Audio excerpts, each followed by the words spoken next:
গাজায় ইসরায়েলের নির্বিচার গণহত্যা ও মানবিক অবরোধের বিরুদ্ধে যখন বিশ্বজুড়ে তীব্র হচ্ছে নিন্দার ঝড়, ঠিক তখনই ইউরোপের মাটিতে বাজল স্পেনের কড়া হুঁশিয়ারি। ইসরায়েলের ওপর পূর্ণাঙ্গ অস্ত্র নিষেধাজ্ঞা চায়।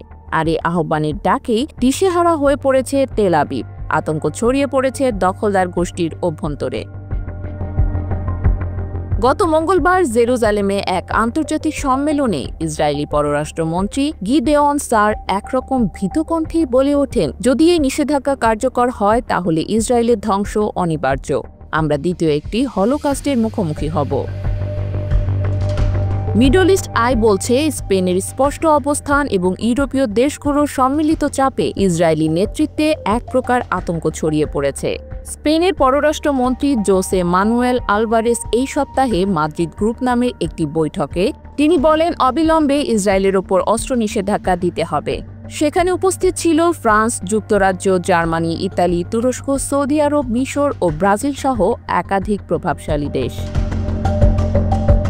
এই ঘোষণার পরেই ইসরায়েলের আনুষ্ঠানিক প্রতিক্রিয়ায় এক ধরনের ভয় ও চাপ স্পষ্ট।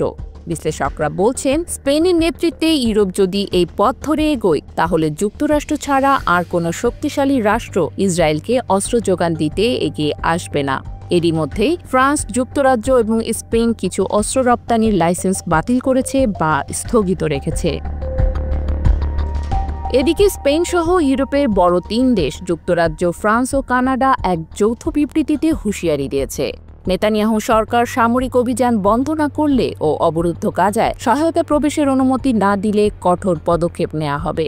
মিত্র দেশগুলোর এসব চাপের মুখে দিশেহারা ইসরায়েল বুঝে গেছে, এবার আর শুধু বিবৃতি নয়, বাস্তব পদক্ষেপই এবার দ্রুত এগিয়ে আসছে। ইউরোপের এক স্পেনই এখন যেন পুরো তেল আবিবের ঘুম কেড়ে নিয়েছে।